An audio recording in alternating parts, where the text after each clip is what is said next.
Hi class, we need to take a look at the next section.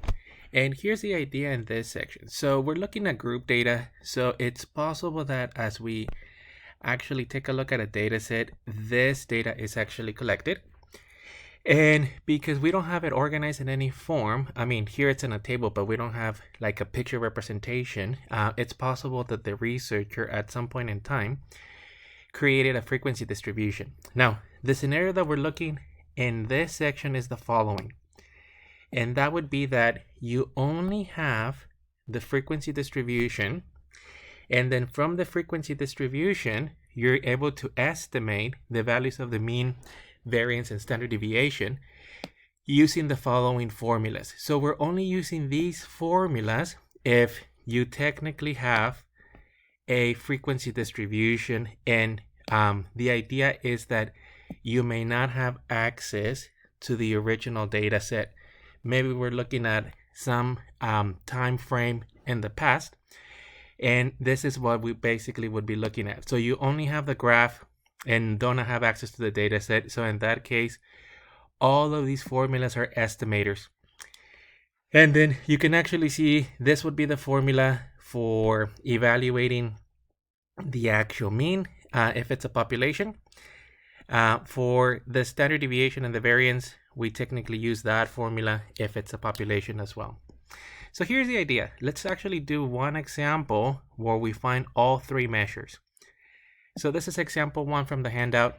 What I need you to do is basically input this into your calculator. So this is how I have it in my calculator. Your actual first column, which is the lower class values, I'm going to put them under L1. And then the upper class values are going to be L2. And then your frequencies, it's going to be L3. So this is your L3. So please take a second. I'm going to pause the video. And then we'll copy everything into those lists. Make sure that you do have in the calculator L1 followed by L2 and L3. And then we'll proceed to do the calculation. So let me pause it for a minute. Okay, so hopefully you got all the data set inputted into the actual list. If not, please pause it, and we're going to be doing the following. Now, what I need you to do is go to the first column, and this is going to be under L4 now, and this is going to be your X, which represents your midpoint. Now, let me put the formula for the mean. So in this case, because we're using a sample, we're going to be using X bar, which is equal to the sum of X times F over the sum of F. So the first step is actually going to be to calculate the midpoints. Now, we want to be the most efficient. So to calculate your midpoints, I need you to go to L4, but you're going to go to the top of L4. And the midpoint, it's technically the value that happens to be in the middle or of any of those actual classes. So what you're going to do is say parentheses, second and L1 plus second and L2, close parentheses, and then divide by 2. Now, I do need you to copy the values that you're obtaining, and your calculator may actually be carrying more values, but I just need you to copy them. In case there's a typo, I can actually try to figure out where the typo went. So on your actual paper or your future worksheet, I need you to write them down. So in this case, 249.5 followed by 749.5, 1249.5. So this is 1249.5. Now, it's entirely possible that your calculator is displaying other values. In this actual section, it may give you like a 0.49 or something. That's fine. It's just display values. The calculator, as long as it is on the proper cell, should keep all the values as needed. Now, what we're going to do first is technically the numerator of your formula. And the numerator of your formula represents the values of x times f. And x, it's actually on, well, your L4, and f is your L3. So for the calculator to do this operation, we're going to go to the next cell, which in this case, it's going to be L5. And I'm just going to write at the top x times f. And in the calculator, we're just going to go to L5. And this one, you don't need parentheses, but your x's are on L4. So second and L4 times your frequency. Your frequency is an L3.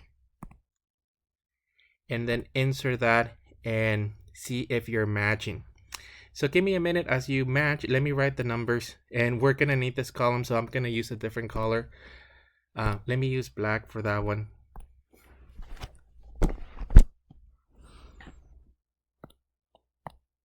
So the first value is 1247.5.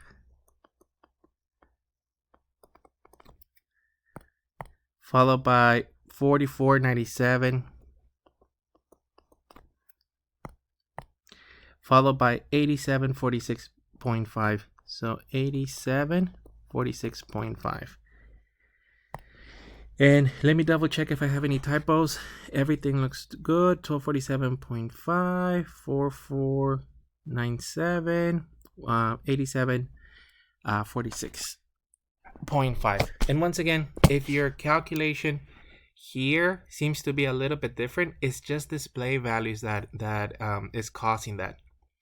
Now, the next step in the calculation, it's going to be the formula. And the formula is read as the sum of x times f divided by the sum of the frequencies.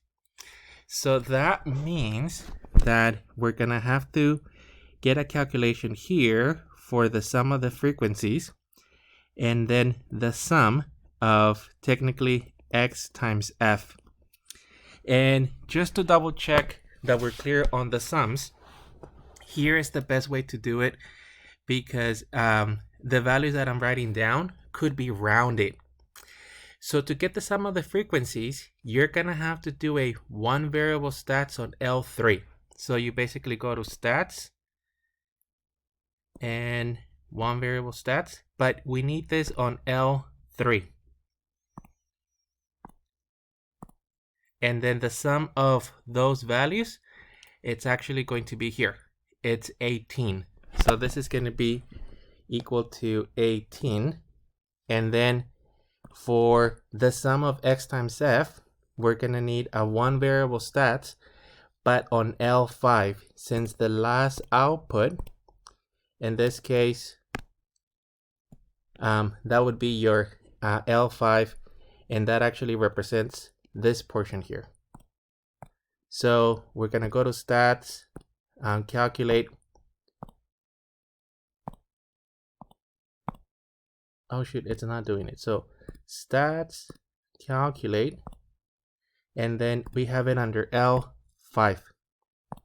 And then we do need that sum. So for the sum of that column, it's going to be our second value here, the 14,491. So 14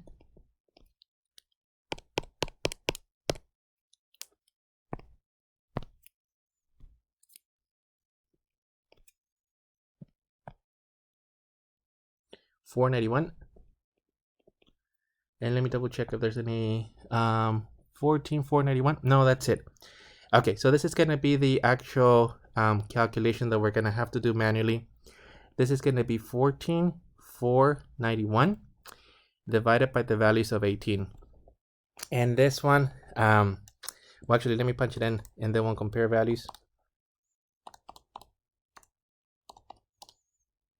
So I'm getting 805.05, and I'm just going to round to 4 decimal places.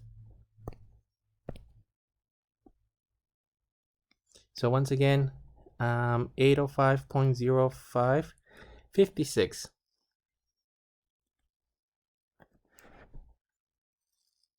And once again, the values that I'm obtaining represent the sum of your x times f, which in this case, this value goes to the top, and then the sum of the frequencies goes to the bottom. So that's the ratio that we're going to be using.